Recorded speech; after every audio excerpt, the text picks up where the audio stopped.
What's up, gamers, and welcome back to Xbox Central.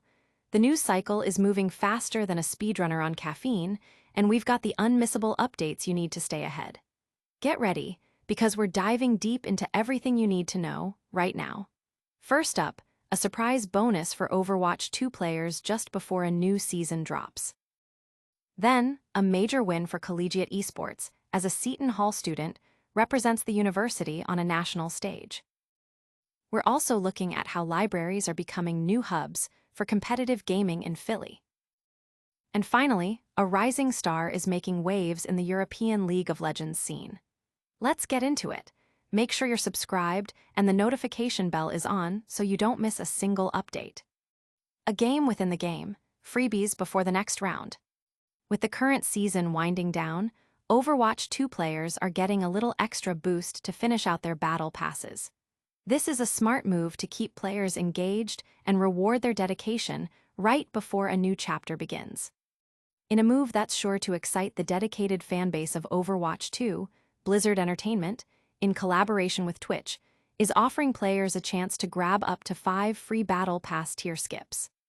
This limited-time event is perfectly timed, running until August 25th at 11:59 p.m. Pacific Time, giving players just under a week to capitalize on this generous offer. To snag these valuable tier skips, players need to link their Battle.net account with their Twitch account and then tune into eligible Overwatch 2 streams on Twitch. For every hour watched, players will receive 1 tier skip, up to a maximum of 5. These earned tier skips will then be automatically applied to the player's Season 17 Battle Pass once they launch Overwatch 2. It's a straightforward process designed to reward community engagement and provide a tangible benefit for watching their favorite streamers. However, it's important to note that these complimentary tier skips do not apply to the prestige tiers of the Battle Pass. For those who have already progressed beyond Tier 80, these skips will be banked and automatically applied to the upcoming Season 18 Battle Pass, ensuring that no reward goes to waste. The prestige tiers themselves offer unique player titles, with Season 17 featuring titles like Retro Gamer, Teacher's Pet, Fragile Flower, Min-Maxer, Bad Apple, Fleeting Beauty, Smarty Pants, and N00B. Unlike the standard tiers, reaching these prestige levels requires more than just a single tier's worth of progression. Season 18 of Overwatch 2 is set to launch on August 26th, giving players a narrow window to wrap up any remaining objectives in Season 17 and make the most of these free tier skips. This initiative is a clear demonstration of Blizzard's commitment to fostering a vibrant community and rewarding player loyalty, especially as they prepare for the next major content update. This offer has generated significant buzz among the Overwatch 2 community, with players actively coordinating their viewing to maximize the tier skips. Many see it as a welcome bonus that helps alleviate the grind towards the end of a season and provides a nice head start for the next. But before we jump into the next big thing, remember that keeping up with these updates is key. Next, we're heading to the collegiate scene, where a student is making a national impact in esports. Campus competitor, university pride on the national stage. This story highlights the growing integration of esports within traditional academic institutions and its recognition on a national level. Seton Hall University's esports program is gaining national attention thanks to the remarkable achievements of Rija Sabeeh, a senior in the College of Arts and Sciences and a co-captain of the university's League of Legends team. Sabeeh recently had the distinct honor of representing Seton Hall at the prestigious Red Bull Back to Base event held in Santa Monica, California. This multi-day gathering brought together leading figures and aspiring talents from collegiate esports programs across the nation. Hosted by Red Bull in collaboration with Riot Games, the event was meticulously designed to foster growth, competition, and networking within the burgeoning collegiate esports landscape. From August 5th to the 8th, participants were immersed in a packed schedule that included intensive workshops, insightful speaker sessions, competitive tournaments, and engaging cultural activities. The experience commenced with a welcome dinner on a rooftop overlooking the iconic Venice beach, setting a vibrant tone for the days ahead. The subsequent days were primarily focused at Riot Games headquarters, where attendees participated in hands-on workshops and breakout sessions led by industry experts. Evenings were dedicated to formal networking dinners, providing invaluable opportunities for participants to connect and build professional relationships in a more relaxed setting. A significant aspect of the event for Sabeeh was the opportunity to tour the headquarters of both Red Bull and Riot Games. These tours offered an exclusive, behind-the-scenes look at the operational strategies and creative environments of two of the most influential companies in the global gaming industry. The lineup of guest speakers was equally impressive, featuring notable figures such as the renowned speedrunner Grand Poobert and Red Bull's mental performance coach, Anne Shadle. Their sessions provided participants with professional insights into critical areas such as competitive strategy, leadership development, and maintaining peak mental performance under pressure. One particularly memorable segment of the event was a campus-wide Tetris competition, which served as a preview for an upcoming Red Bull initiative. Sabeeh showcased her skills by securing second place overall in this competition, earning her a coveted Red Bull gift card. Beyond the competitive elements and networking opportunities, Sabeeh found immense value in observing how other universities approach and structure their collegiate esports programs. Drawing inspiration from the innovative models employed by institutions like the University of Houston and the Ohio State University, she is eager to implement new strategies to enhance student engagement and strengthen leadership development within Seton Hall Esports during the upcoming fall semester. Sabeeh expressed her enthusiasm, stating, "This was my first time at an event specifically for gamers, and it was incredible to see how much thought Red Bull puts into making it both professional and fun. I came away not only with new friends and mentors, but also with a clearer vision of how we can grow Seton Hall Esports." The connections forged during the week were equally impactful, with Sabeeh building strong relationships with peers from universities such as Columbia, Colorado, and Illinois. She particularly valued the connections made with other women leaders in gaming, expanding her professional network through conversations with employees from Red Bull and Riot Games. As a key leader and captain within Seton Hall's esports program, Sabeeh returns with a reinforced sense of purpose. She is dedicated to fostering a stronger connection between varsity players and the broader gaming community, a challenge that resonated deeply with many student leaders at the event. Her focus for the fall is on cultivating a more inclusive and collaborative culture within collegiate esports, aiming to create a more supportive and engaging environment for all students involved. This collegiate success story is inspiring, showcasing the power of gaming to connect and develop talent. Now, let's shift our focus to how esports is making its way into community spaces, specifically Philadelphia's libraries. Community play, libraries level up with esports leagues. This initiative is bringing competitive gaming to public libraries, making it more accessible and community-focused. In a significant move to broaden the reach and accessibility of esports, Nerd Street, a prominent esports company, is partnering with the Free Library of Philadelphia to launch youth esports leagues across several library branches this fall. This collaboration aims to challenge the perception of video games as a solitary activity, emphasizing instead the importance of community and safe spaces for gamers. Aaron Talisnik, Nerd Street's EVP of Commercial Operations and Content Strategy, highlighted this mission, stating, "For a long time gaming was seen as isolating. I think that it was something that you did on your own, but now, more and more, we need more safe spaces and more community spaces, and everywhere that Nerd Street can help do that is a win for everybody." Nerd Street, known for providing facilities and hosting events for gamers competing in titles like Super Smash Bros., Minecraft, and Fortnite, is expanding its community outreach through this partnership. Any youth organization within Philadelphia will be eligible to register teams for the league. Ben Beaver, Nerd Street's head of youth and scholastic programming, explained the structure.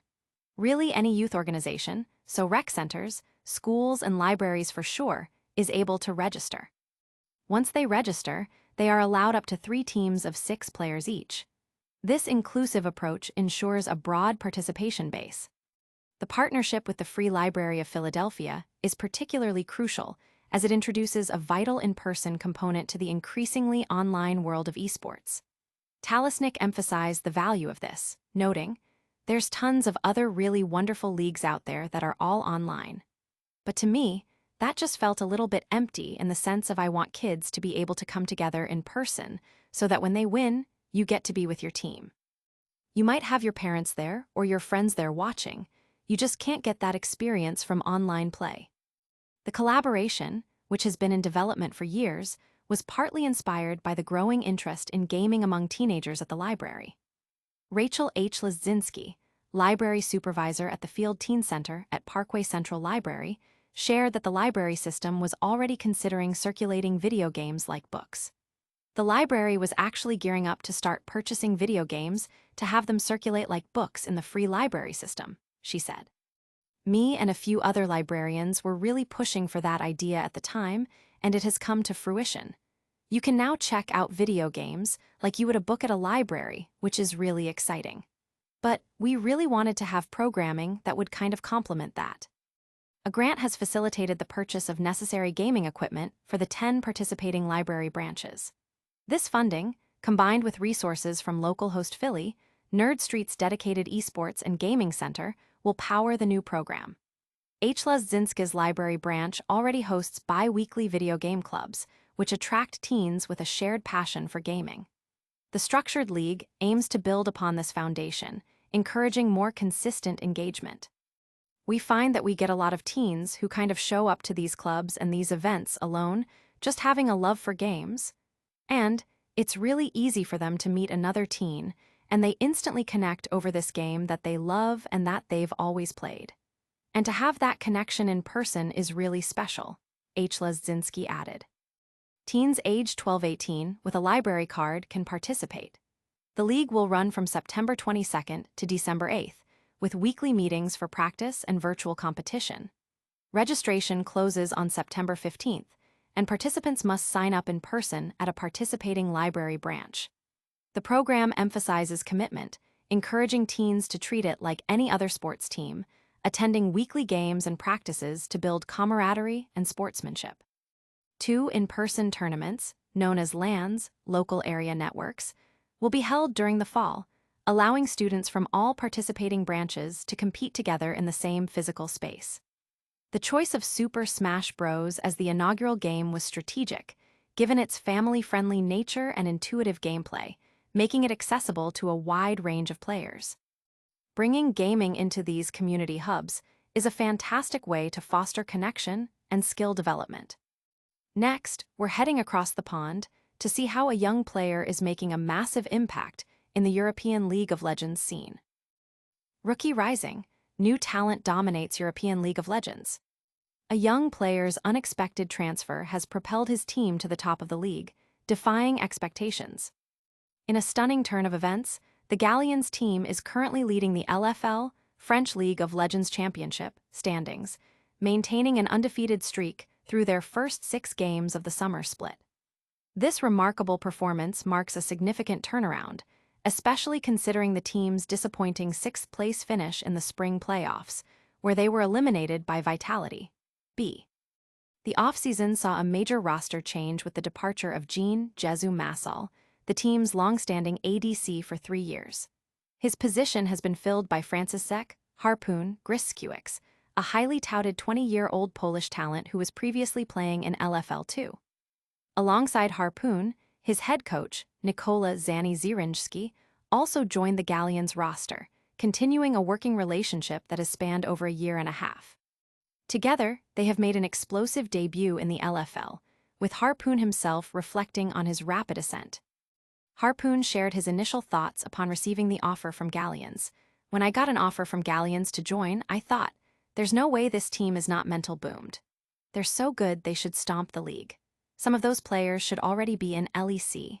I knew it before even joining. So either it was going to be really easy for me to just play and win games, or really draining mentally, because there was no way they were that good without something going wrong." He elaborated on the positive impact of his and his coach's arrival. "From what I've felt, since Zanny and I came here, there's been fresh air in the team. Not to discredit Jesu and Herost, Imeric Sargent, but it feels new. From the very first scrim, it was a pleasure to play with them. So I don't think it's surprising that we're in this position right now, probably needing just 1 or 2 best-of-3s to reach top 2 and the EMEA main stage. He acknowledged that the change in ADC might have surprised some, given Jesu's prominent status in the French community, but felt prepared for the LFL challenge, even eyeing a potential LEC spot. Reflecting on his transition from LFL 2, HARPOON described the process as chaotic. I had just finished the LFL 2 season. A few days after the final, I heard rumors, and then maybe 1 or 2 weeks later, the decision came. It was a weird feeling. I worked all split to win LFL 2, we lost the final 3-1 to Valiant, and immediately I had to focus on something new without time to reset. It was chaotic in the process, but the decision to join Galleons was easy. While he believed he was better than most AGs, he didn't initially perceive a vast difference between LFL 2 and LFL talent, making the roster change seem unusual to him. However, he recognized it as a significant opportunity to compete at a higher level and potentially achieve success in LFL and EMEA Masters. The presence of his coach, Zanny, provided a sense of continuity and support. In the end, I'm still with the same coach. I know how the reviews work. Of course, he changed his work ethic a bit because it's LFL and not LFL 2, so we're talking about different things. There are some new aspects for me as well, but overall, the flow feels the same as in previous splits. Especially after my really short and chaotic offseason, it was good to have something stay the same. HARPOON also discussed the challenges of moving from playing remotely to an in-person bootcamp environment in Paris. While it presented adjustment difficulties, particularly with solo queue performance, he found the lower ping and team environment beneficial for scrims and official matches. He is actively working on finding a better balance and managing mental resets. Despite the challenges, HARPOON embraces the live event atmosphere. He fondly recalled the Ultraliga 2024 Spring Finals, describing the experience of playing in front of a large, vocal crowd as exhilarating. "If I could play every day on stage, I'd feel like Faker, Lee Sang-hyuk," he admitted. His primary goal for the season is to win both the LFL and EMEA Masters, viewing this year as a redemption arc. He aims to prove his capabilities as a top-tier ADC to the French community and beyond, stating, "My goal is to prove that I'm a really good AG and to show people that." This young player's impact is a testament to the evolving talent pool in professional esports. And that wraps up our news for today. Quick recap, Overwatch 2 players are getting free tier skips thanks to Twitch drops. Seton Hall's Rija Sabeeh represented her university at a major Red Bull esports event. Philadelphia libraries are launching youth esports leagues this fall, and a rookie ADC, HARPOON, is making a huge splash in the LFL. Don't forget to like this video, subscribe to Xbox Central for all your gaming news, hit that notification bell so you never miss an update. Let us know your thoughts in the comments below and follow us on all our social channels. We'll see you in the next one.